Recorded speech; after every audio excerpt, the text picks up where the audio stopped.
ဒီနေ့ဘေဘီလေးအတွက်ပစုံလေးကြော်ပေးပါမယ်ဒါကလေးလေးကြိုက်တဲ့လိုမျိုးပေါ့နော်သူက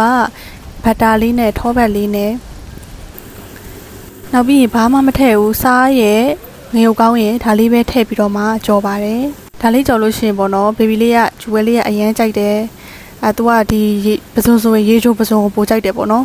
သူကခေါင်းတွေပါစားတယ်ဒါကြော်ရတာလည်းအရန်လွယ်15မိနစ်လောက်ပဲကြာတယ်ပေါ့နော်ဒါလေးမီးအေးလေးနဲ့ကြော်ပြီးလို့ရှိရင်ရင်နွေးလေးကိုနည်းနည်းလေးဖြန့်ပေးရပါတယ်မဟုတ်ရင်ကြာတော့ကတ်ကုန်မှာဆိုလို့ပေါ့နော်နောက်ပြီးတော့ထောပတ်လေးကိုနောက်တစ်တုံးထည့်လိုက်ပါတယ်ထောပတ်လေးတော့နည်းနည်းနိုင်ထည့်ပေးရပါတယ်စီကိုမသုံးပေါ့နော်စီကြတော့အဲ့လိုကြီးစီကြော်ကြီးလိုဖြစ်သွားမှာဆိုပေါ့ထောပတ်လေးနဲ့ပဲလို့အပေါ်ကနေပြီးတော့မှ brush လေးနဲ့တက်ပြီးတော့ရင်နွေးလေးဟွာကြတော့အဲ့လိုလေးဒီတိုင်းအပေါ်ကနေနည်းနည်းလေးပဲဖြန့်ပေးတယ်ပေါ့နော်နောက်ပြီးနည်းနည်းကြက်တော့မယ်ဆိုခဏလောက်အုပ်ပေးထားပါမီးအေးလေးနဲ့ပဲမီးလေးနဲ့ပဲဟိုပါပေါ့နော်ထည့်ရပါတယ်ဒီမှာ taste test ပါပြီ taste test ရဲ့ဒါပြောတာသူစားနေကြမလို့ပေါ့နော်ဒါသူထပ်ပြီးတော့မှခဏတော့လှုပ်ကြွေးပြစ်တယ်ပစုံကူးမှဆဆမယ်ဆိုရင်တော့ကလေးလေးမှတက်လာမတက်လာအရင်စစ်ကြည့်ပါအောင်နော်